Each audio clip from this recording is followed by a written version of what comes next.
Um, just want to start off saying, and Susan and Julie know already, but I had some toolkit issues. Of course, that would happen to me the day before a training.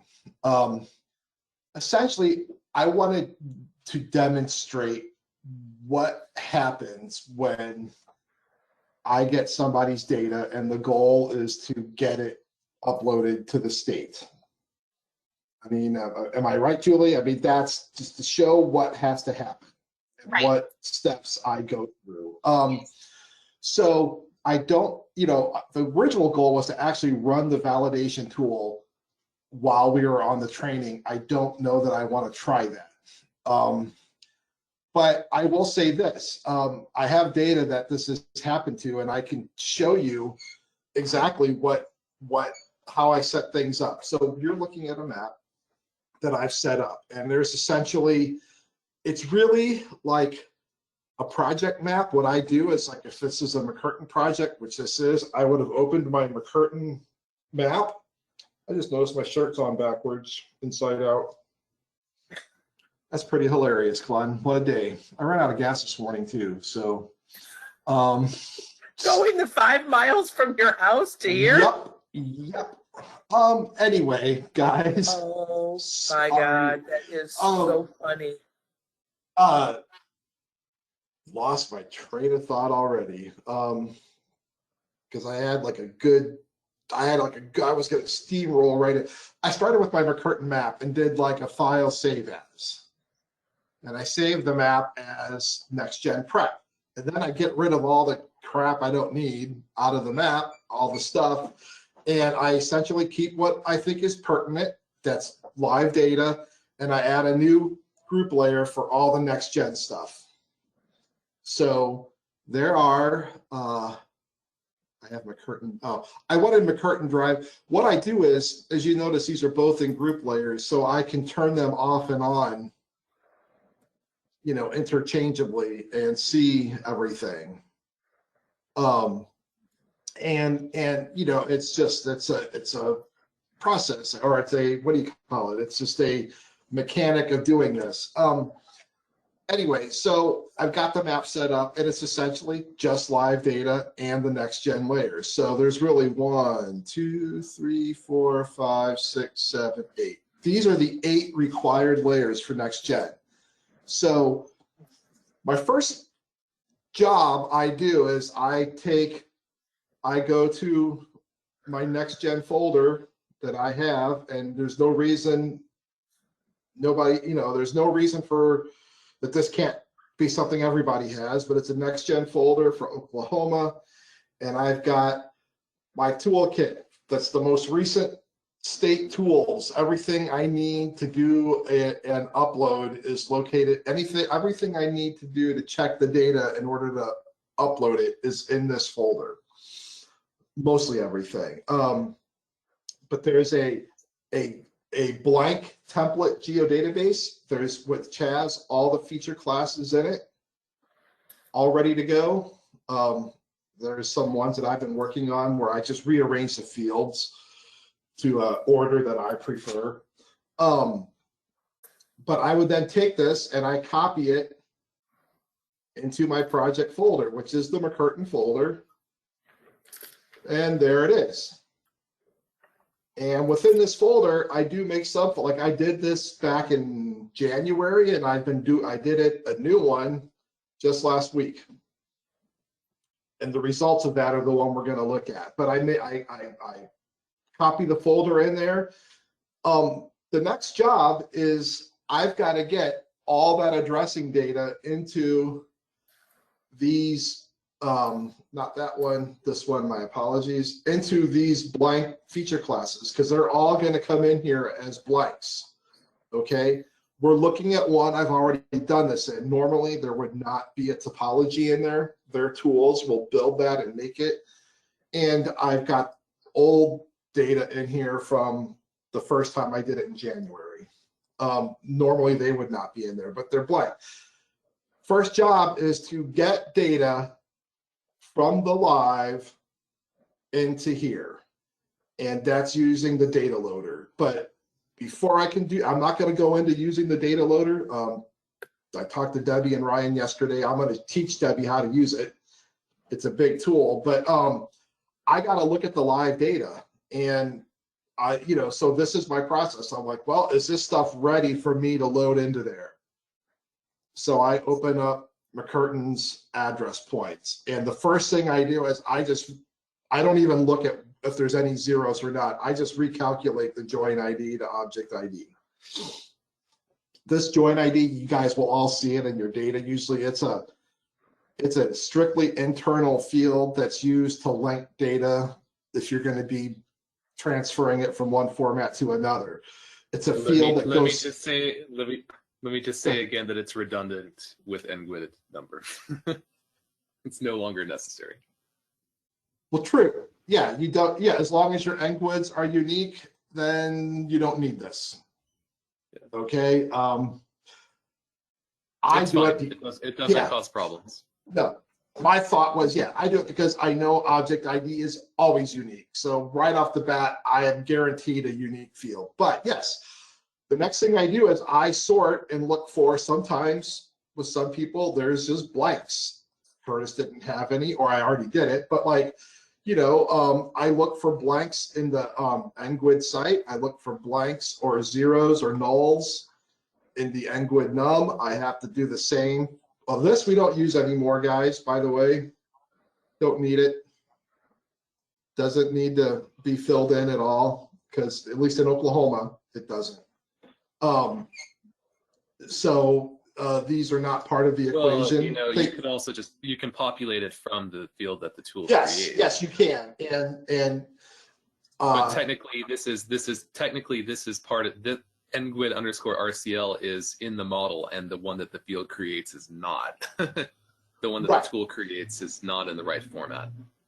Well, the output, the attribution format is correct, but the name is not. Right. Correct. This is a very fine point. Yeah. Correct. So, this is, these are fields that are they're part of the hybrid, and we've been filling them in. I had a tool that populated them, but like there's a logic hole in that tool, and we're not using that tool for the time being. And really, would it be on an analyst to keep this field up? At least not yet. If we do get a tool that is reliable, then maybe that can be part of the what do you call it? The GitHub toolbox that we can put a tool in there. But anyway, I want to move along because I actually have in the curtain. Oh, come on. Oh my gosh, poo pathology test results. That's hilarious, guys.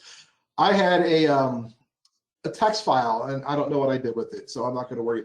It was basically all the required fields that I needed people to have filled in that are in your addressed hybrid that are used by the state's tools. But anyway, I'm just going to move along. I look for blanks. I have a question real quick before you move on. Real quick. So the things that we had been told to fill in, those have changed since you've started to? Not really. No, they haven't. So I was under the impression that it was extremely important to know what NGWID RCL went with a point. Well, Julie, it is because we have to have it for the state, but the state provides a tool that will do this for us. Okay. And plus the tool that I had that did it initially is not doing it correctly in many cases. Is that a new tool that the state's provided? No, we've always had it, but like in the past, okay, just to clarify, in the past, I would port this data that is in these two fields exactly as it is over to this is the addresses, right? Over to RCL match and RCL side in the next gen data. I would do it exactly as is. And my analysis, Julie, is that even though I said that we, you know, that this is the RCL match, it often gets marked as an error. And things that we mark as an error in our side are not always listed as errors on the state side. Okay, this is not a good example because this one's already, as Ryan said, well, okay, no, it hasn't. So yeah, things that we might have here as a bad name or out of range are, when I run the state tool, it puts an ID in there in the proper side of the road. Okay. It is. I'm making. Can I ask a question really quickly? Yes. We are still supposed to be calculating and populating the end grid for the center line, though. Yes, absolutely. Absolutely. No. No. In the center lines, yes. Like, No, make okay. a new one. Ryan, I see what Ryan's saying. He's saying as a matter of maintenance, should you be worried about in your center line data, do you have to keep this field populated? The answer, I think, is no. Because we're just going to do that at the end, no matter what. So here's the any thing. work that you do is going to be lost unless you're automating it, unless you're using the tools. So I would say unless you're doing it by tools, don't. Okay. Let's split some hairs again, though. This is really just a concatenation of existing fields we already have, Yes. namely these two. I think it is important for a user to keep the number unique because we don't want to start over on numbers. The goal is to keep these as historically accurate as possible. Okay. So I'm never, ever going to just recalculate these numbers blindly, ever. I only fill in ones that are 0 or null and just use the next available number. I Yes. do check for duplicates and we'll fix those.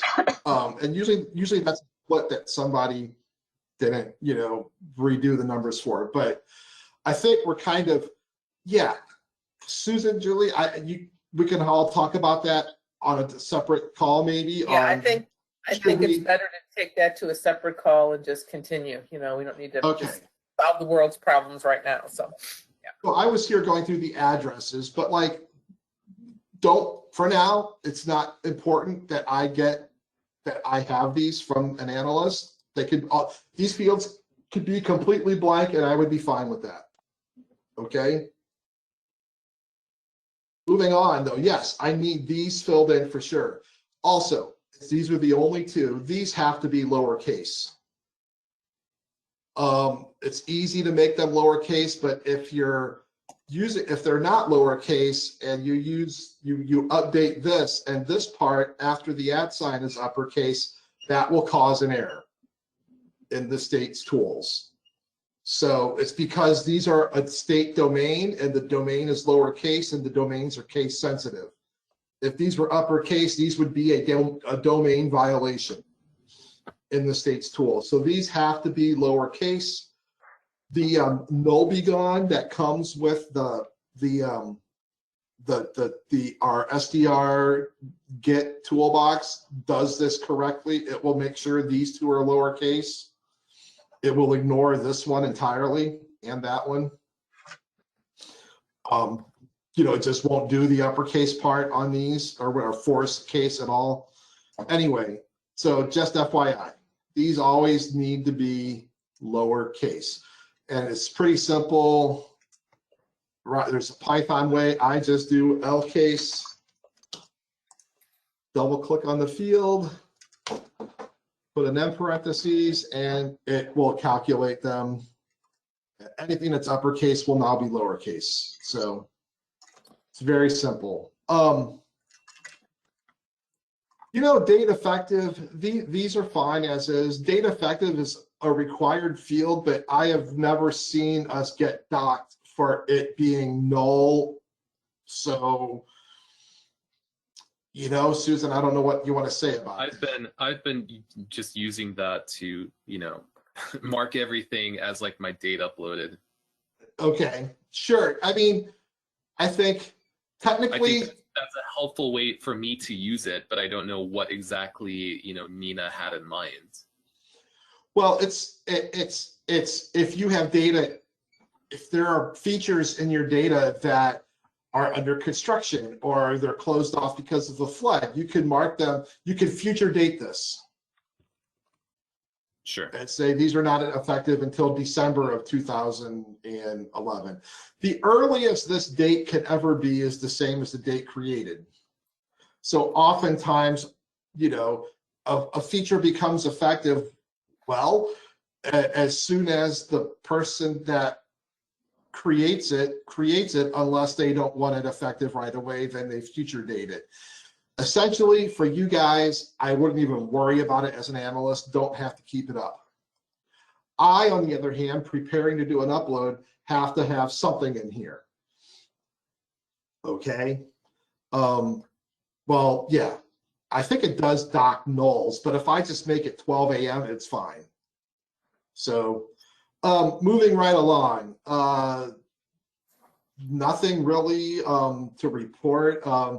Structures, okay, I'll say this for anybody that likes to split apart their unit designations, just don't do it. Put everything into one.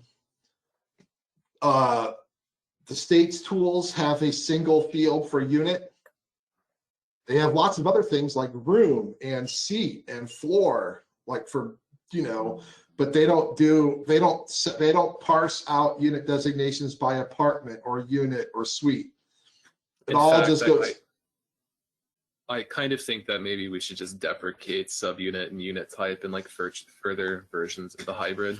Well, and address it. I feel that it's required by some CAD. I just want to always throw that in there. Like Zerker CAD requires they be split. Now, yeah, just that's true. Telling you that it's easier to split something. I mean, if it's put together, sometimes it's fairly easy to split it. So if it exists in your data, and before we change it permanently, we need to check with the client what CAD they're using. So just throwing that out there, but go ahead. Okay. Right, because I will combine them. You know, this is every single time for an upload. This is part of what I go through. Sort descending, looking for things. Sort descending, looking for things that it might be in there. There aren't. I think Curtis used to have some of these split out, but I did talk. I'm like, you know, just save us all some time. Just put it all in here. And that's a McCurtain particular thing. As Susan said, your project might be a little different. I personally field map structure suffix to unit type. So in address it, instead of it saying unit type, it'll say structure suffix, and you can put that in.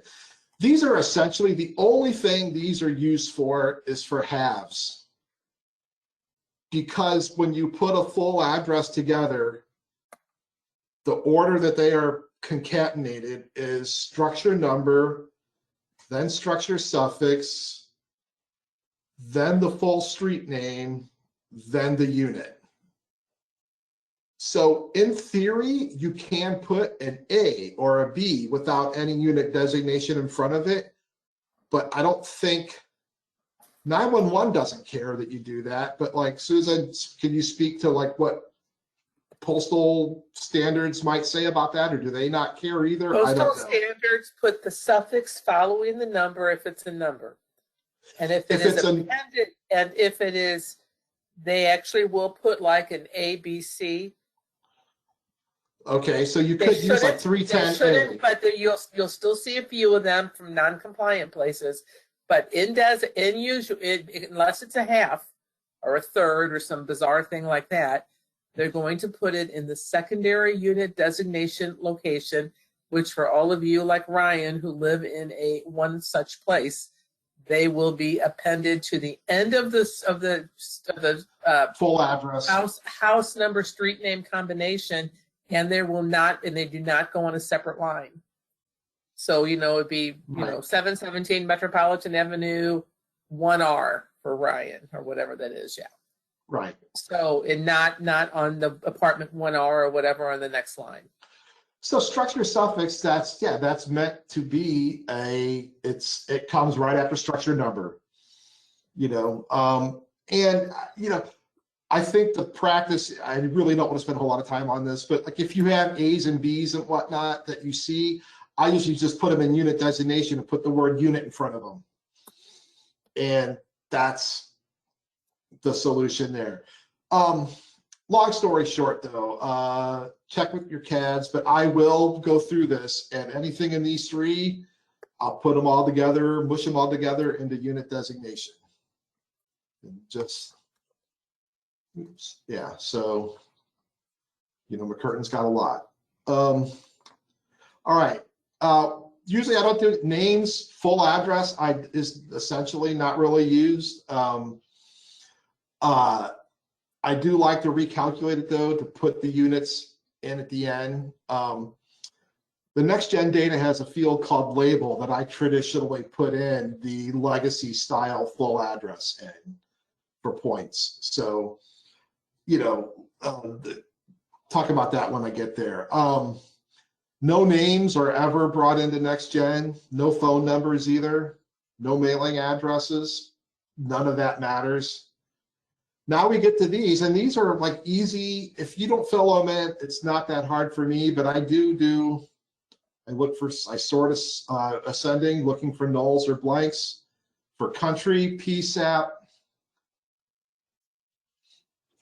and McCurtain. Usually it's like McCurtain County 911 would be the value, but like, you know, it can be different if you got a county with different PSAPs, right? Like Wagner would be like what? Wagner PD is the PSAP, or Wagner SO. Yeah. For the, I don't, you know, like sometimes the verbiage here, yeah.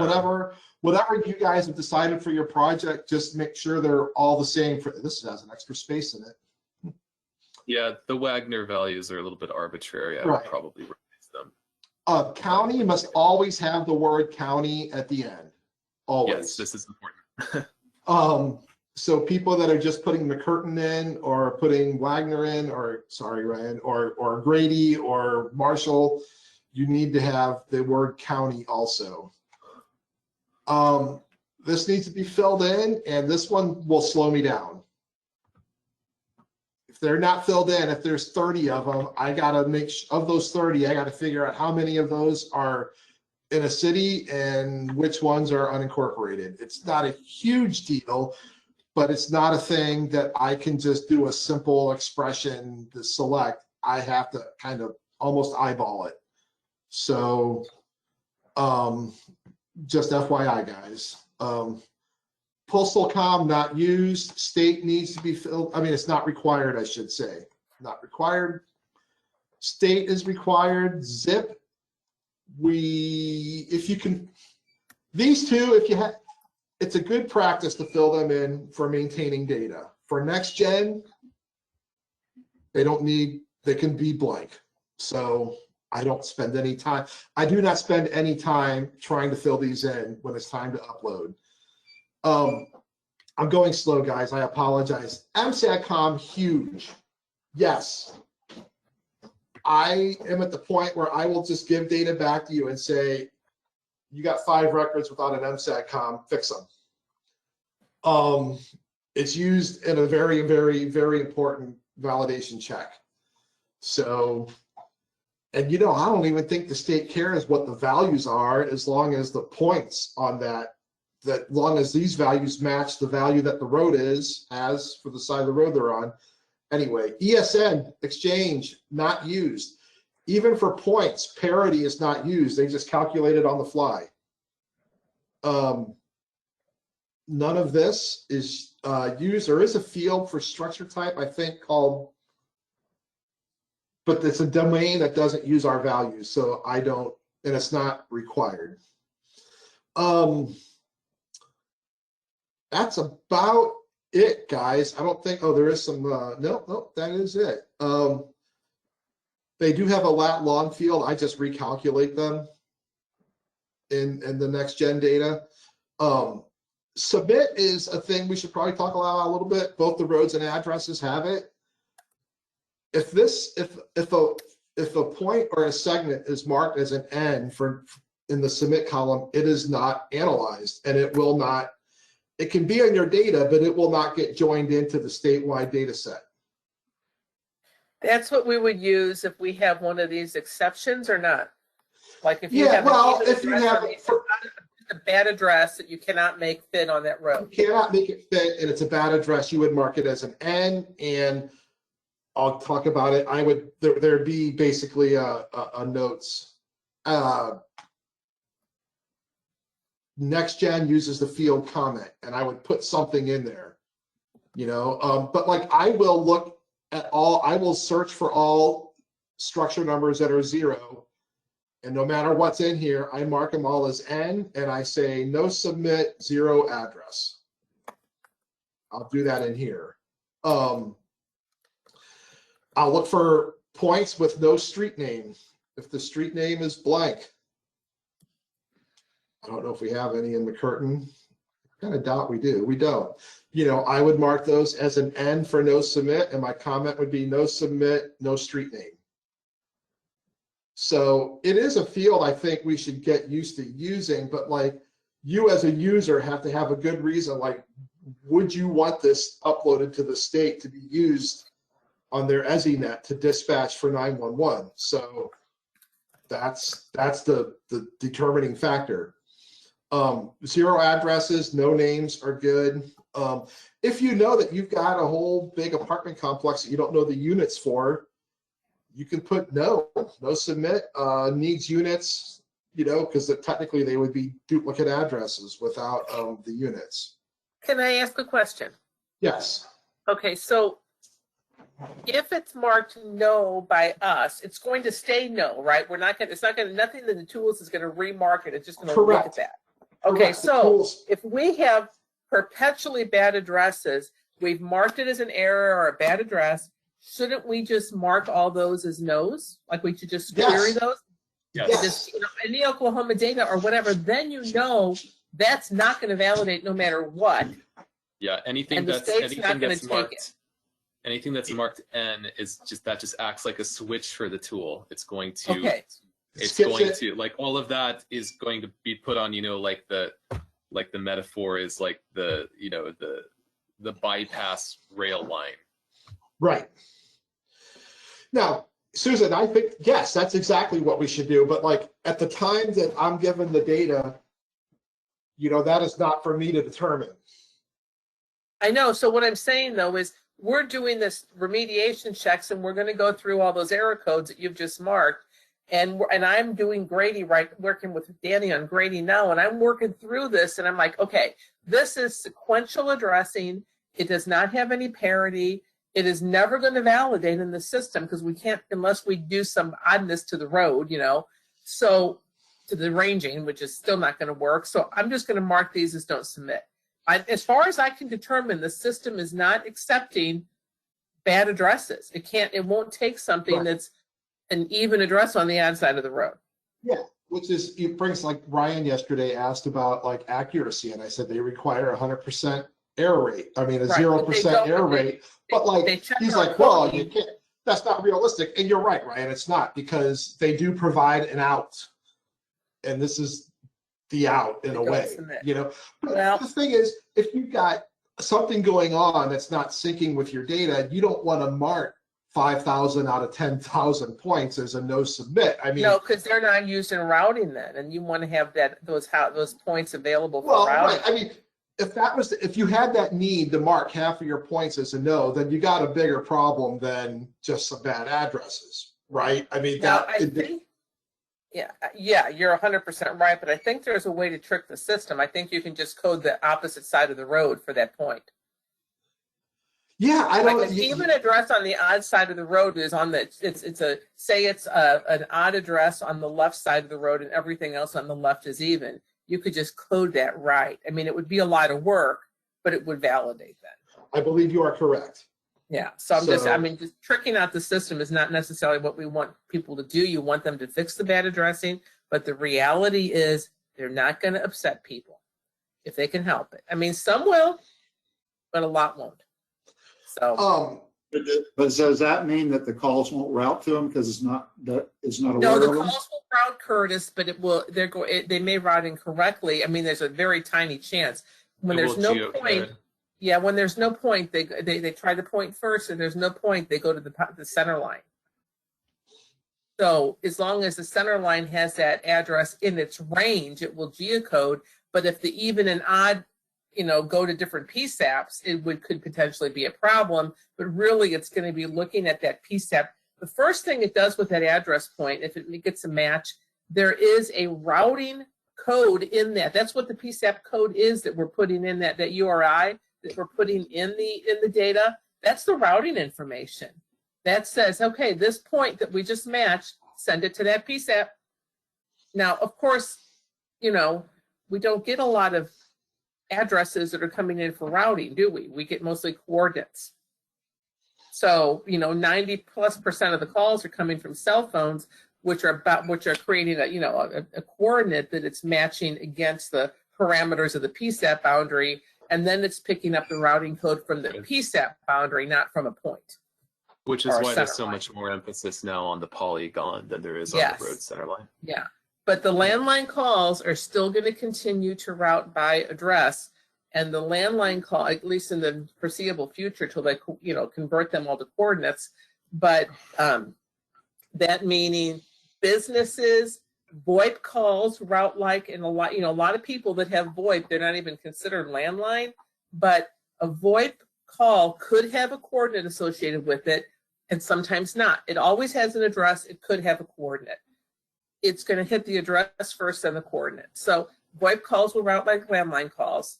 And then, of course, people that have landline phones, which tend to be older people in poor cell coverage areas, and businesses have them. And businesses are often VoIP, though. So anyway, so there you have to accommodate everybody, because the whole point of the thing is to be able to route all calls from all devices, all technology, texts, etc. Text calls, and I'm working with a couple PSAPs where the text calls are being converted to coordinates and actually answered on the 911 trunks as well.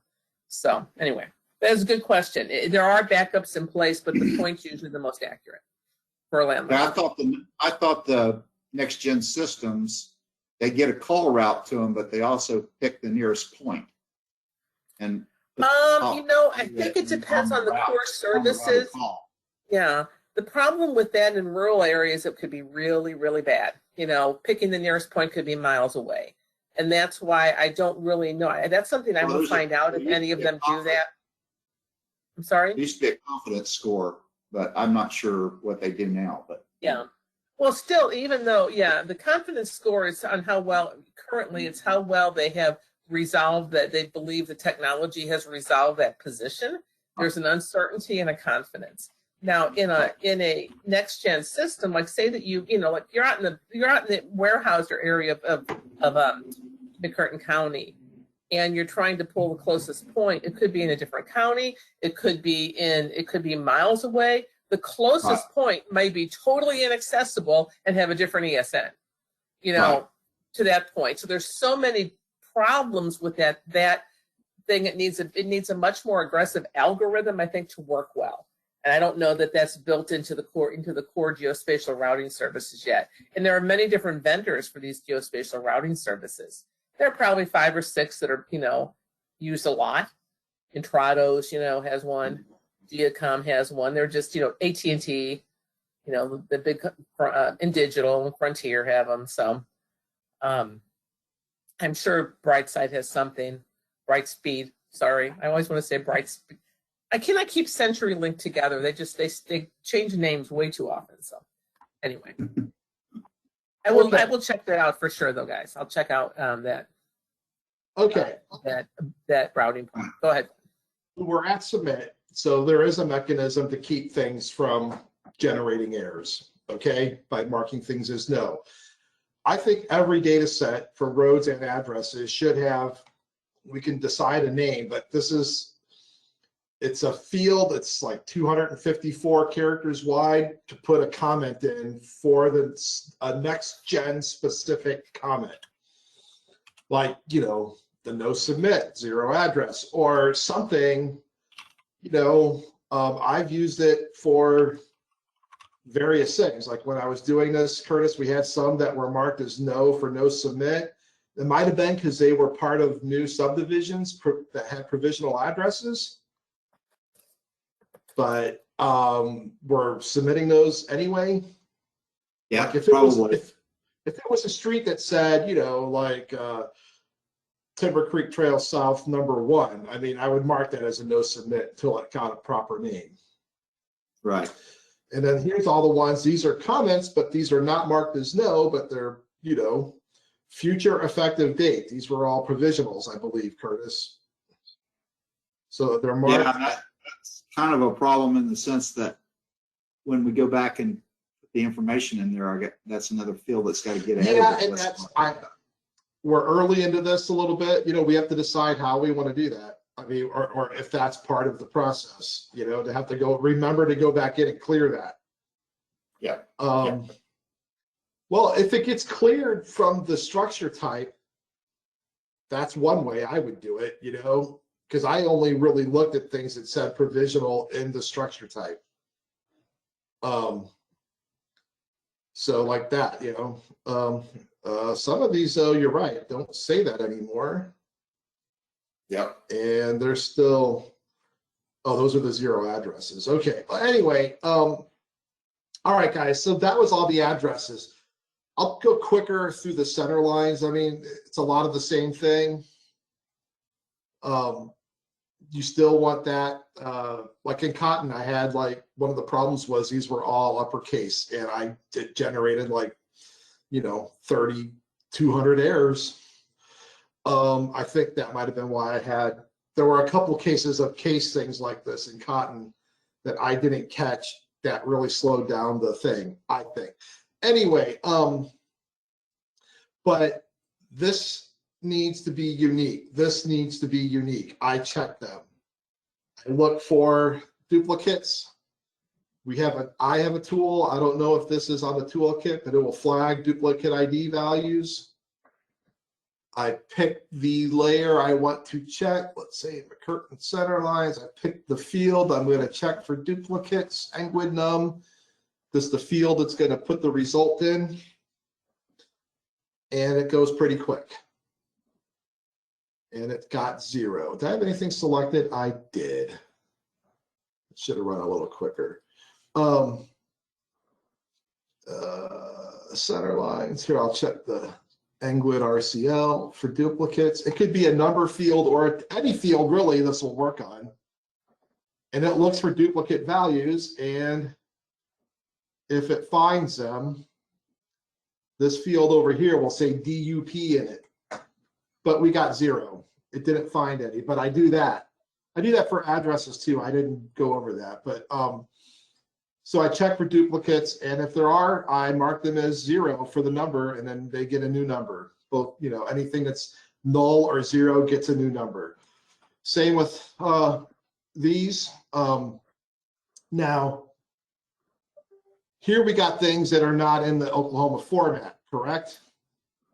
Because these are out of the county. But they should be marked as no. So we're not submitting, okay? So no submit out of PSAP.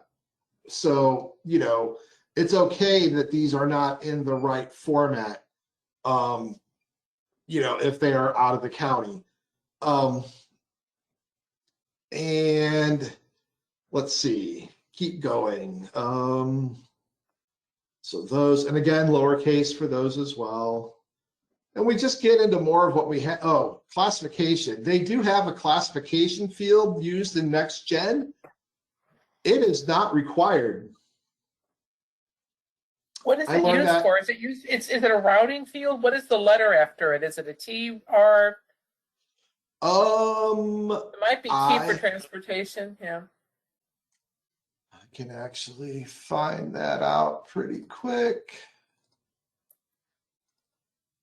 Didn't want that.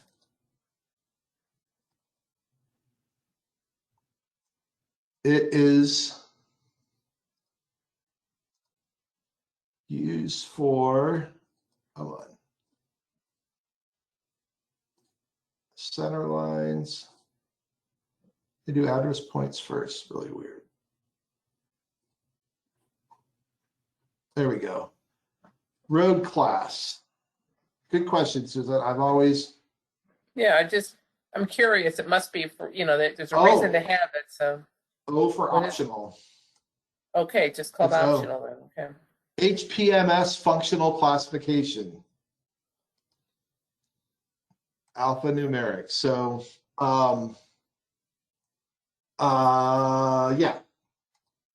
Essentially all of our data is going to be primary for interstate, secondary for state or US highways, and then mostly local. There is private and other possibilities. But that, so the point being, I was like saying, hey, we got to have this all filled in. And actually for next gen, you don't. So there's that. Now, some CADs need this. So that's why we ended up with 3 guys. There's SDRs, and then I needed one for CAD. So I added a second one. And then next gen came along, and I'm like, you could conceivably have your CAD use a different road classification than next gen uses. And then you got SDRs. I hope this all gets consolidated a little bit with Pro. But it is a thing that I have to keep track of at least. But it's less of a deal. I just learned this, that it was it was optional, Susan. So I am less worried about that now. Parity is very important, used on a lot of things. So if you don't know, it's a domain. Both means that evens on the left will take evens or odds on this segment. The value, it's B, E, O, or Z are the allowable values. Z for 0, B for both, O for even, O for odd, E for even. We have tools that calculate this. That might be another training to go over the tools. I mean, it's been has it been over a year that we've had the toolbox up on GitHub? Yeah, easily. I just updated mine this morning. I'm just saying that, I'm on top of things. Periodically, we might need to look at it and see what's new that people may not know about. So, there should be a tool that calculates these.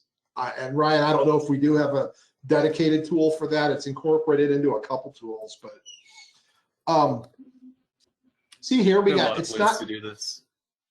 I noticed the points said McCurtain 911 and the address, the roads say McCurtain County 911.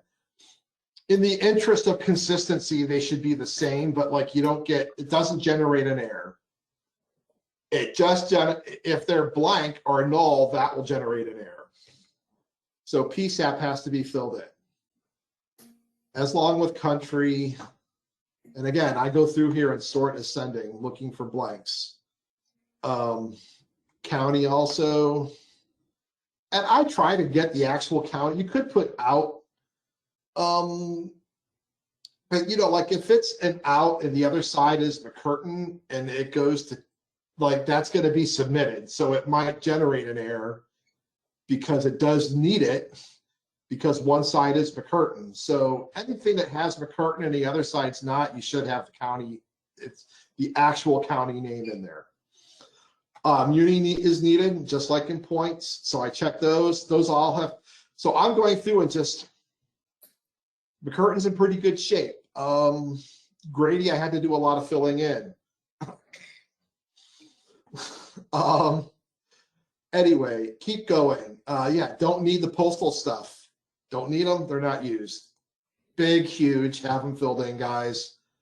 If you don't know what your MSAT community, you need to know who your 911 provider is, and that'll tell you what kind of MSAT communities you have. Don't need ESNs or exchanges. And then we get to the, okay. One way I believe and lanes are optional, or maybe what's the one where you fill them in if you got them, if you know them? That's conditional. You have them. Conditional. Well, no, it doesn't mean you fill it in if you have them. It means if there is a value, you must fill it in. So, right. For example, a street type is conditional because many roads don't have street types. So, right. One ways are used for routing. That's the only thing they're used for.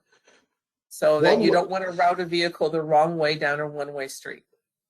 I think that's a thing that people should maybe keep a closer eye on in their data. And generally, I just mark everything in there as a B, which means it's both. The direction is both. And yes, you could have a county lane where really there's only one lane.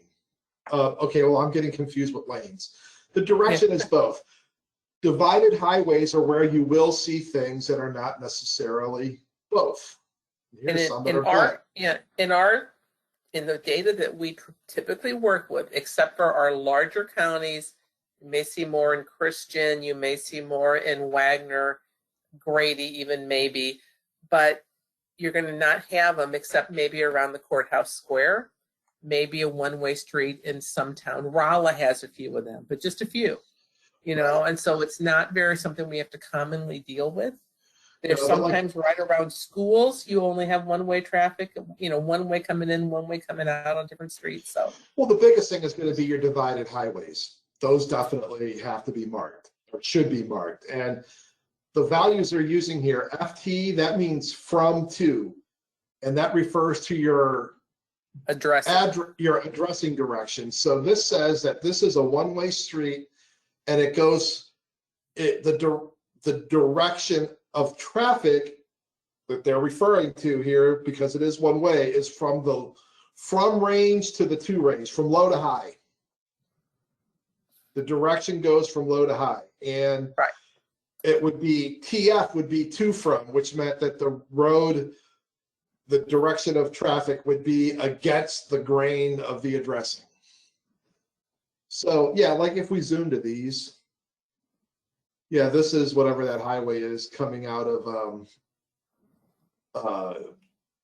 yeah, see, it's the addressing gets bigger going this way. So these are FTs, and the ones going the other side are TFs. Anyway, but yeah, if I see blanks, and there were some in here, I didn't catch it. But I would just put them as a B. Select them all, just calculate a B. So, one of the things you could do if you got nothing in your data, just put it all as B. And if there are one ways, we'll pick it up later. We'll fix it. But maybe we should have just a half an hour training for everybody sometime where we just go through the things that we can do to our data to make these improvements permanent, because coding one-way street, coding everything B is going to take you 1 minute. So that might be a good way to and everybody can even have data open and just, okay, now find your one way and blah, blah, blah, whatever. So, and once you do it, it's very unlikely that it changes again. Like once it's done, it's done. Okay. Moving along, in like lanes, I just put these, these should probably be 4. On these, well, no, well, not those, but like the ones down here. Oh, they are. Okay, I made them 4. So anyway, but yeah, like divided highways that got 2 lanes going in each direction. That's, I'm curious now to see if that's really the case. And I think that's 2 lanes. That's not great imagery. Anyway, turn that off. What was I going to say? We have a tool that topo exception. This is a way. See, this is why I don't like Julie and Susan using exception a lot, because it's already used for something completely different for topology. You don't like the word exception. The word exception, when you really are talking about should we submit it or not? Exclusion. Something, yes, and that's. I've been biting my tongue, and rightfully so. It's not like it's going to cause me to lose sleep. But, yes, anyway, it is. maybe. This is a domained road or a domained field. And when I keep saying that, people may not know, but that means that this field, if I go to properties, it's using the SDR exception domain, which I created and added to this data. And that means that there's a pick list. There's either no exception, there's a dangle exception, an inside exception, or both. Now, like I said, I have tools that will detect dangles. I don't have the tool that detects insides, must be inside. That's any road that crosses the PSAP boundary in any way. So you can mark those as inside exceptions, but I think they still like don't let you submit until it's fixed. Either they're removed, there's no submit, or you cut them, or you snap it to the boundary. Anyway, well, that's another conversation. So anything marked as a dead end that's yes should also be marked as a dangle exception. Okay, so I have a tool that will, it's gotten better, that will mark, it'll find any segment where one of its endpoints does not intersect another segment. And that's considered a dangle. Unfortunately, that has the potential to mark things as dangles that shouldn't be dangles and should be snapped. There's very little of that though, truly. And that's another topic of conversation for another kind of quality training, maybe. Anyway, but that has to, that's, oh my gosh. I don't know. I've always assumed this was required, but it may not even be required. So I do that. I've been doing that. I fill these in. I mean, we can do the bare minimum, or we can do what's best for the client, which is my preference. And so even if it's not required, if it is going to give, you know, if we can do it without opening a new project with the client, it's something we should do. Well, I will say this. This actually, yeah, it does. Because, yeah, it flags, like these get marked as topology errors unless they are accepted. This would prevent an upload. So in that case, they are required. I don't know what the official PDF said though, I guess is what I was getting at. Okay. These four. The geo-MSAG is, should the left or right side be used to generate an MSAG from the GIS? If they were going to try to generate an MSAG from the GIS, should this left or right side be used? If it's a county line, if it's a PSAP boundary, you would only use one side of the road, right? So here's one where its left is yes and the right is no. And that must be generated from the PSAP code. Well, here's one where it should be both. This is one that used to be when I first coded it, was this whole segment. And I was just gonna, anyway, this should actually be fixed. But yes, you're right, Susan, that's where this gets used. There's more that are, there's more in here. See, these are, I'm using the county. I shouldn't use the county. I should use the PSAP. See, like here, you're going to have one that's right on the PSAP. And if we only look at the selected, so the left is no and the right is yes. Generally, whatever is no and N and Y here will be duplicated and valid. The valid, I believe, means should I validate this side of the left or the right side of the road on that side? So they are. To me, they are whatever, you know, what you figure out one of these sets and you can just copy it into the next set. And then we get to submit. And okay, so the same thing that we talked about, there's like, what would you mark as no submit? Anything that's really outside the PSAP. We have stuff over here that is completely outside, but that's because that's how they would get to some of these places. The only way into McCurtain on some of these places is via this highway over in Arkansas. So it's in the data, but these are marked as no submit, and you know, because they're out of the PSAP. But Like roads, I mean, I don't think you want to mark them as no submit because you can't, because the ranging can't be made to work with the addressing. That would be an addressing issue. Right? So, you know, that's not a typically we only ever use no for things that are just outside of the PSAP, like this. This is outside the PSAP. These two are marked as no's. And this little one here. And this is marked as inside.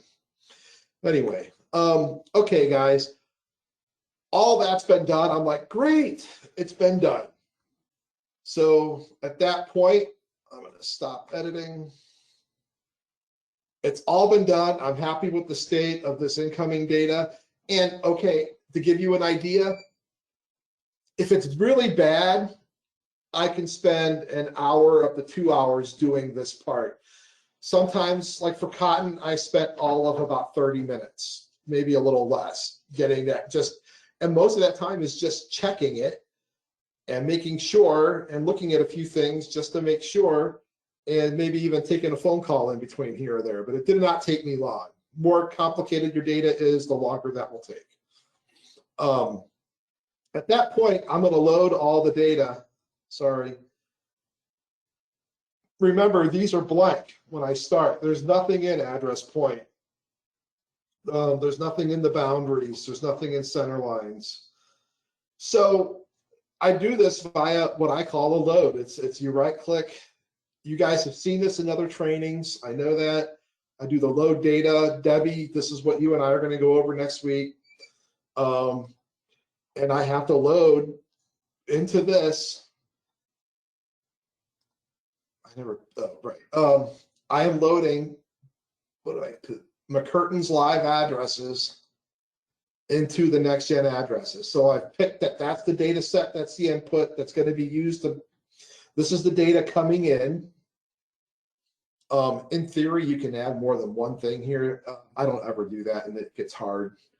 I click next twice. I click that, and then, okay, so what's getting added? So I did add a couple of our fields. That's why some of those said new, because I wanted our data to have stuff that I could make it.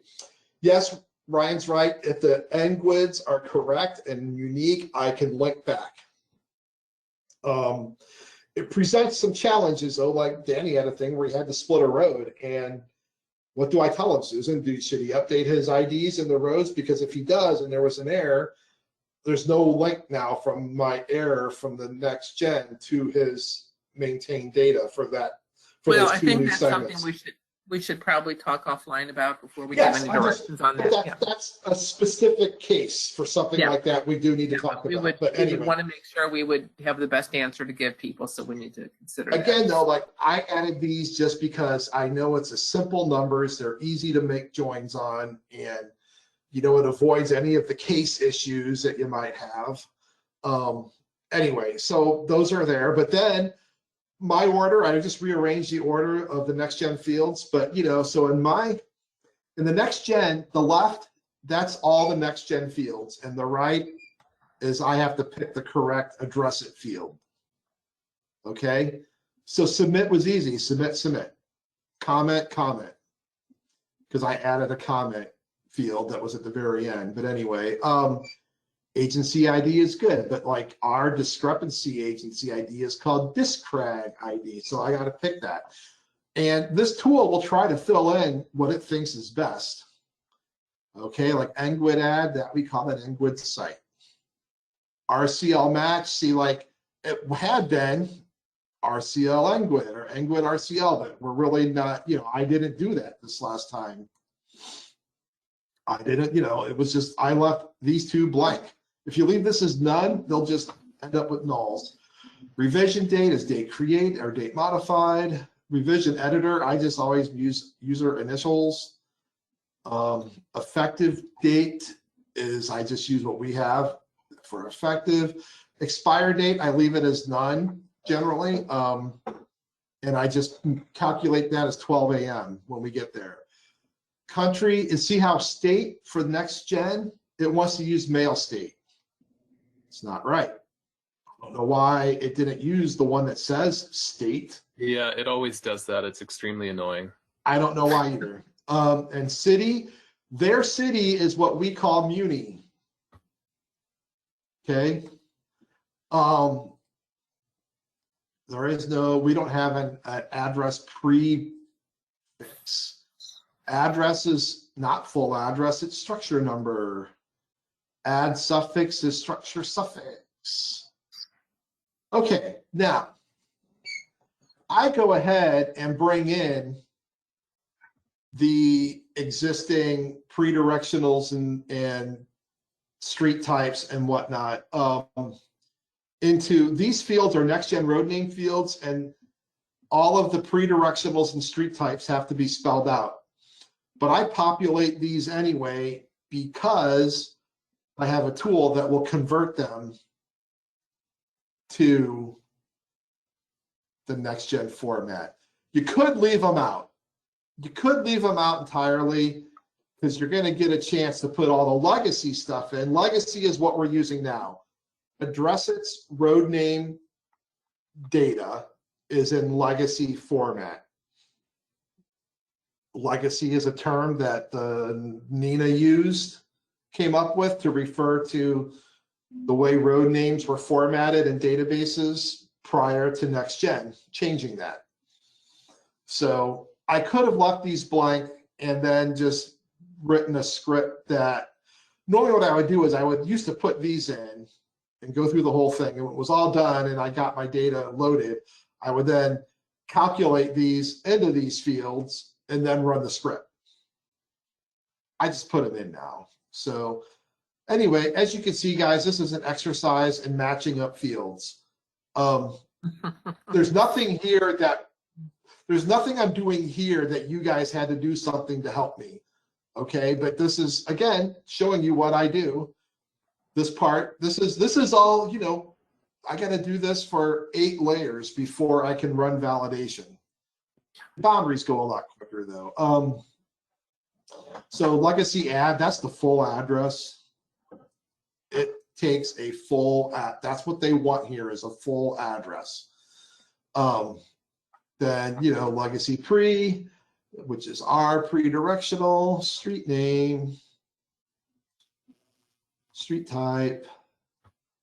One thing to be aware of, I don't know anybody here that is actually in their address it data is parsing out street pre-types. I kind of glossed over that a little bit, didn't talk about it, but that would have to be recombined in order to get the legacy street name correct. Does that make sense? Anybody know what I'm talking about? But anyway, okay. Anyway, so me filling in a bunch of things. And most of this is left blank, but I do, you know, build, and even though I said I don't need them for zips and all that, I'll take what we have. Even though it's not used by any of their validation tools, I will put the postal com in here. And I'll put the postcode, that's the zip. I might as well just show that I did the MSAG-COM too.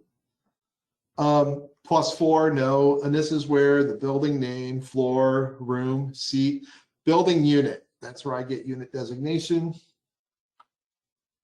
This is, where is it, guys? Oh my God, I'm blind. Room, seat, don't do anything with. Lamp, none of this I worry about. In theory, landmarks can be in here without any street name, which is why the street name is not a required field for points. Chew on that. Place type, Susan, that's where structure type, kind of what I was talking about. I don't ever do anything with it. No, I don't know. Maybe down the road, maybe some effort might be made to match it. I mean, if we go do that, like for the Address It Pro, and we're going to use the Oklahoma model between the domain values, yeah. But yeah, but like if the Address It Pro has one of the options is to use the Oklahoma Next Gen model, then this domain should be part of it. You know, whether you bring these in or not, because they're so easy to recalculate, longitude, latitude. Elevation, I leave blank. Label, that's where I do put in. I mean, this is a point. So it's like the full address is in there twice, but like, maybe that's really, next gen doesn't label by the legacy full address that I put in up here. So, I would rather the label look like a traditional street name and address that we're used to seeing than the long version that next gen uses. Susan, what's a URI? Could you give a 2-minute exploration? It's a universal record ID.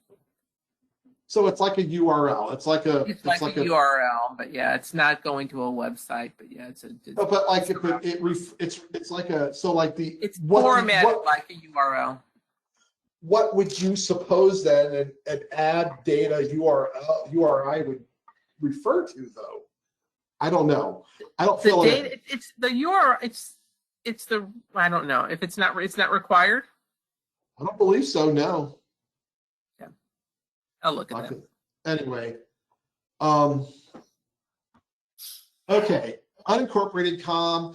Like this is something we don't need. We could use this, especially in places like McCurtain that have these, Timber Creek Trail South, phase 10. These are things where you could further code your data by something like that, but we don't have to. Okay, none of these are required. I don't do anything with the neighborhood comm, group quarter, occupation time, storm shelter, basement, full address and full name. They provide tools to calculate those because they use the fully spelled out versions of all the values. PSAP. Initial date, I just do date created. And that's funny is these do generate errors, meaning if you do not fill in initial source and initial date, when you do the validation, it will generate an error. So the official source, their explanation is the original source of the data. Well, what does that really mean? I mean, I always put in McCurtain 911, McCurtain County 911, but that only refers to like 80% of the points because 20% of them are new that we did. I don't know if the state wants people to discern to that granular of a level or not. I don't know. So I do this, guys, and then I hit next and load all of it. Okay. I could do only things that satisfy a query, but I hit next. It's telling me a summary. And then if I click finish, it would do it, but I'm not going to do it because I already did it. It would load everything. Then everything would go perfect and it won't bomb ever, which is not true. If it bombs and it only got halfway through, then you'll end up with only half of your points in the layer and you essentially have to start over with the load and figure out why it bombed. Anyway, so you guys, it worked. Let's just, we're going to wave the magic wand. It worked. And now we are here in address points. And here is all of that data that we were just talking about. The join ID, the comments, all that stuff was up front. And as you can see, expire date, I just calculated that in as 12 a.m. Another thing that you guys may not know, and this is for anything, not just Next Gen 911, in your table options, if you go to appearance, there's a thing called display coded value domain and subtype descriptions, in which case, if that's checked, it's going to show you a value that is really not the value of your field. See how this all says? This says Oklahoma, where this column could only take characters that are 2 wide. So how can it say Oklahoma? Because it's coded the domain, which is the state. Getting into a little bit of a side thing here, but let's go find state. Their domain for state in Oklahoma lists the code. This is the actual value of the field, and here's its description. It's spelled out, which means you can opt to have, by default, address it or ARC will all for any field with a domain, it will show you the description value by default. And address it, the description value is the same as the code. Duh. So you won't ever notice that. But here it becomes, this got Susan really turned around a few times on, Oh my gosh, that has turned me around way how many can the times. legacy show me the fully spelled out east and Yeah. west? Well, that's how. It's So, but stupid. It's go to your stupid. data. I do this as a matter of course. Every new map, every new layer that's going to spend any time loaded, I go in and uncheck that. And now it just says US. Now it just says Oklahoma. So it's a domain thing, guys, but you should do that. All this is filled in. Like, see, I can leave this stuff as nulls. You don't have to like, you don't have to blank it out. If it's blank, it's okay. But like I used pre-type so that the suffix, the pre-mod, the pre-type, the separator, and the suffix mod were all blank. Because when I calculate, if I try to use my tool to calculate the road name, it would see the nulls and gack all over itself. But it turns out the state has tools to do that. Legacy tools, MSAGCOM, as you can see, there is some post-com, but these are all blank. Building units filled in. Well, for the ones that we have, sort descending, there they all are. I recalculated longitude and latitude, elevations blank, don't need it. I got a label, all the stuff's blank. But as you can see here, school street, Wheelock Road, all spelled out with the units and everything. So, and their full name is the full road name. Yeah, I said McCurtain 911 Authority for the initial source. Again, I don't think they check. There's nothing checking that the value you put in here makes any sense, just that it has a value. And then the initial date, which was just a date modified. Stop one's my field in case I want to add anything after the fact. So this data got loaded. Are your field. Yeah. We know your stopped things. That's my, yeah. Roads look pretty much just, they got a lot of the same things, just a lot more left rights. Okay, and when do we go? Here, we get into all the left rights. So, starting with country, state, county, city, parity. Post-coms, coms, +4. I guess we don't have many. Okay, there is some, okay, there's some filled in on these 4 here, but you know, having them is okay, but I don't have to have them. ESN is not even, it's not used to generate errors, at least. You will not get any ESN errors. You will get a notice on them. We'll talk about that later. PSAP, but as you can see, I just, like for the neighboring county, I just said neighboring county name 911 for the PSAP. It probably didn't even, I don't know if a null or a blank would generate an error. I generally don't do that. If you gave me data for a county and the road neighbored another county, I would have filled that in on the live data with whatever it should have been. MSAG, okay.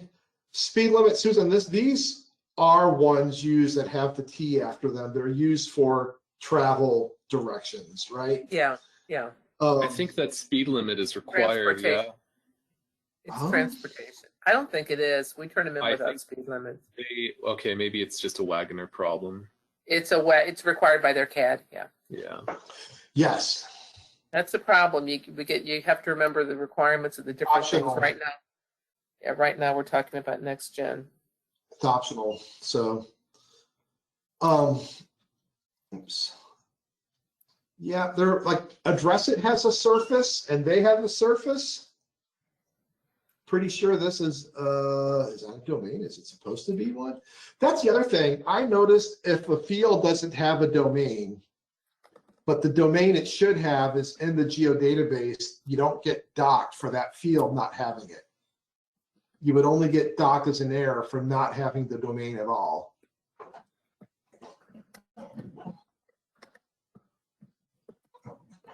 No, there is no surface. I thought there was a surface domain. Never mind, guys.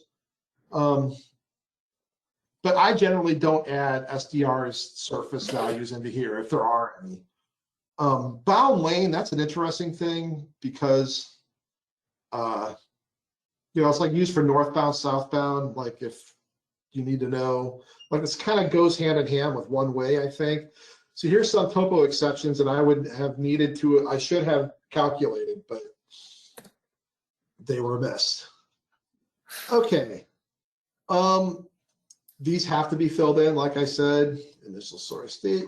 Yeah, and it'll take, you could use alias 1 and 2 here, and they have 3 of them. I did it.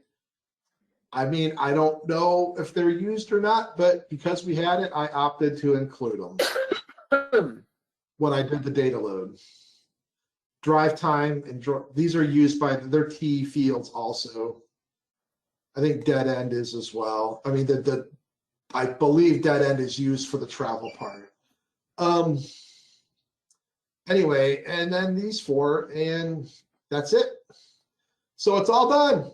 It's all loaded, and you do the same thing for your polygons. And really, guys, for every Oklahoma project we have, your responder boundaries might as well, that are in your live data, just might as well be in the next gen format, because address it doesn't make any distinction, right, Susan, for responder boundaries.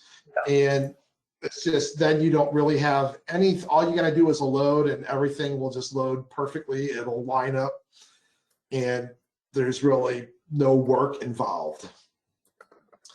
I'm not going to go through all of those, but let's just say that they've all been done. And now I've got this geodatabase that normally would not have any of these things in it below optional layers. As you can see, I have run this. And I ran it. This is what Curtis has now. He has run 3. That's what's in his data. So I go to the Oklahoma tools. And just to show you, on enhancement, Susan, this is there. This will populate there, the RCL match and the RCL side. Okay. And this tells you what fields are going to be used for that. Okay. So if it's not in here, it's not used. That's why, like Danny's like, what about ESN or postal com? I'm like, nope. They are not used to determine this or to determine if there's a problem. Right. Anyway, so this, and all you do is you point to the geodatabase because they know it's already formatted with what they want, because, well, they're assuming that you made it so. If for some reason it wasn't, you would find out really quick. But I would just add a geodatabase and I would click OK, and it would take about 10 minutes or so. You have an option to only update empty things. Anyway, I'm not going to do that, but like I would have done that. I would have done that before doing the final validation is what I'm trying to say. And I also would have calculated the full name and address for things. So you point, like I'd have to do this twice, once for the address points, once for the center lines. Glenn, how long does all this take you to do if you get a decent set of data from somebody? I get to the point where I'm about ready to click validation tools, check all required. From start to finish on a good data set, probably an hour to an hour and a half. Okay, so that means you're not fixing errors. You're just making sure that it's formatted correctly so you can run the tools and the tools are not going to generate additional errors because you've forgotten to do something or we've forgotten to do something. Correct. Easy. Correct. Okay. Now, it can be 3 hours or more for things that I have to hunt down and update in the data that aren't filled in. I mean, right. That I get. But like, it can take longer. We shouldn't expect that of you. We should expect to give it to you like you need it. Okay. I think so. But, but there's, everybody gets some slack. I mean, there's things I do it and everything's fine. I think everything looks great. And then I go to do the data load and it bombs because there's a comment that's slightly too long for the field or something. And you have to stop and restart. And that's unavoidable, but that does. It's like, okay, I got to like, go get another blank copy of the geodatabase of that feature class, delete that one, get it, I would say import it it. takes me about 3 to 5 times to get it to go, because there's always To something. get a load to go. Yeah, it's so most of my time is really anything before doing the data load. That time is mostly, it's just yes to make sure things are filled in properly, but to also to make sure I have as few problems with the load as possible. Hey, You know? Glenn, Yes, could you show me those tools that you use to prep the address before you get it into the toolkit again? The calculation. Oh, these are mine, Debbie. Okay. Yeah, so she needs to be able to, if she's going to be doing this, which she is. You would get this. So- You would get this. Okay. I would hook you up with this toolbox. It's called NG911. Some of it is much of it is Oklahoma specific. Some's kind of generic. There's one Missouri one there. Don't remember doing that one. But yeah, these would flag duplicate IDs. It would recalculate. There's one that recalculates the next gen IDs instead of having to do your own. Like I was showing Ryan and Debbie yesterday that if I was at address it, like, I can right click on site and go to field calculator and load. And I got a next gen 911 Oklahoma ad. It's a SQL expression all ready to go that will, and I load it because I saved it, and that will then recalculate all the IDs based on the NGWID num and the agency ID. But there's a tool that does it also, is what I was saying. I forgot one of these, it's been so long. One of them you add the agency ID, I believe, and the other one you can just pick. Can't remember. Yeah, you get to select. Anyway, yeah, Debbie, you would get those. I use those quite a bit. And the flag duplicate ID, I mean, really that'll flag any duplicate attribute in any field. Which is nice, yeah. Which, yeah, like you wouldn't want to do it for things you expect there to be multiple duplicates, like an MSAT community. So I mean, Glenn, we are at 11:25, just so you know. I don't know if you've been watching the time, and so we probably need to wrap this up. I okay. have myself learned a lot. I think it's opened up more questions that you and I and Julie or Debbie, we need to follow up and, make the determination on what, if any, directions that we currently have are going to change, like this NGWID and all that stuff. So, and then schedule a follow-up in a week or so where we can talk about how we can quickly populate things like the one ways and things like that just, and how specifically we use the exception code, I'm not supposed to say exception, whatever that word I used before. Exclusions, yes, the exclusions. So, but if you want to just kind of wrap it up so that. Yeah. Last thing I'm going to show you guys is when I run that validation, that check all required, the output is a table. This is the table. I renamed it the run 3. It's just this table name without the run on it, okay? And this is what you get. And it's got 867 things in here.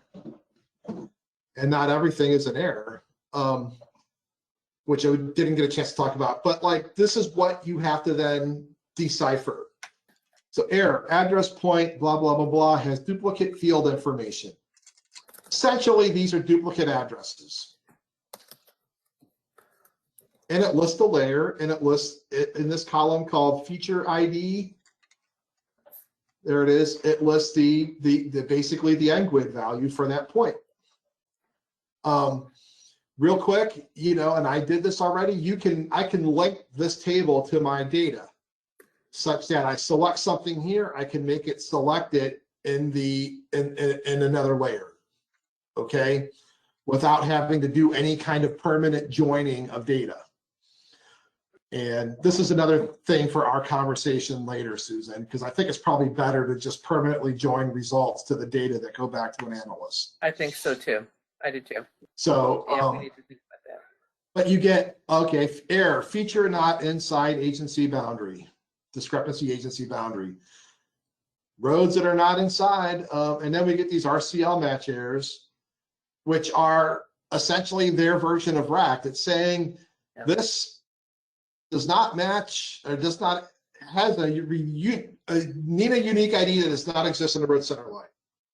So there are a lot of different, we've been doing this, we're getting them because there are the duplication in ranges where the point hits more than one center line.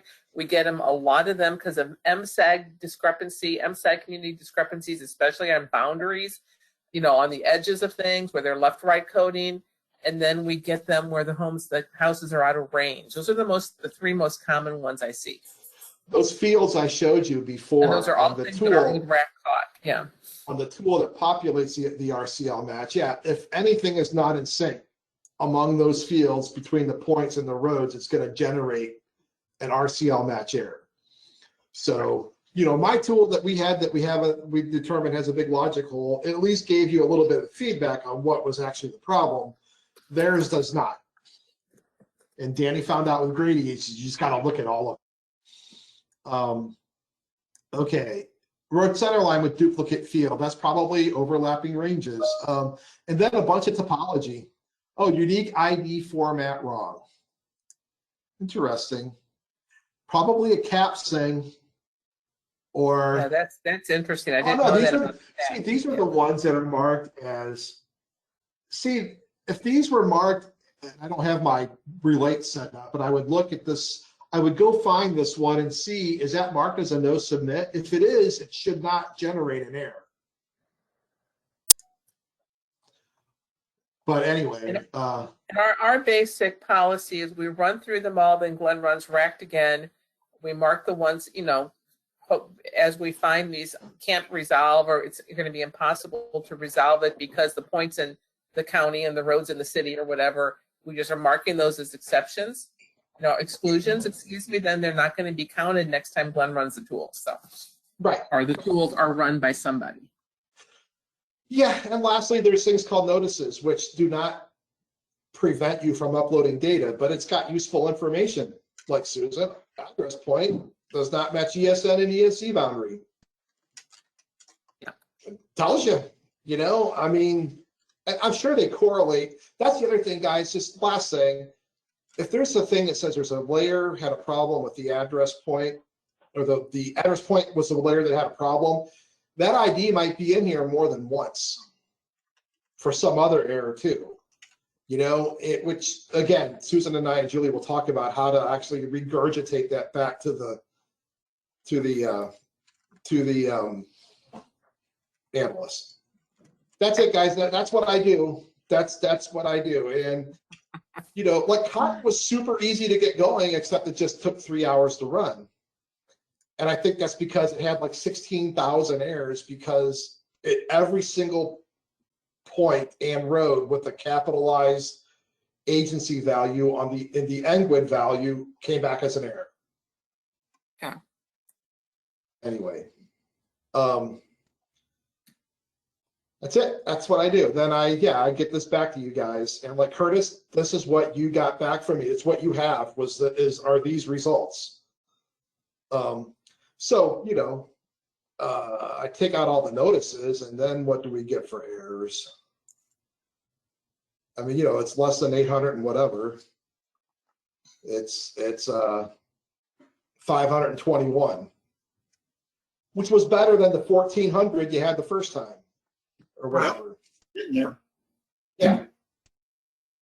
So anyway, I'm done. I'm sorry, guys. I kind of rambled a little bit. No, it's okay. It's the whole thing. And my last comment is, once ARC Pro comes, we should be able to maintain data already in this format, which will really significantly reduce the prep and setup time to running a validation. It's only like this now because we really can't maintain our data in the next gen format. So anyway, that's it. Okay, thanks, Glenn. Thanks for listening to me, guys. That was a long one. Thank you, Julie. It's a lot of anybody Thanks for stuff. doing this, Glenn. I wouldn't have Yeah, wanted to thank do you. myself. So Ryan, we're both stealing ourselves for Wagner, I know. And Yeah. but like I don't think it's going to be as bad as we think, personally. So anyway. Yeah. No, yeah. So anyway, okay. Anybody has any questions? You could reach out to me about any of this anytime you want. Okay. Okay. Perfect. All right. Bye, everybody. Everyone. Bye-bye.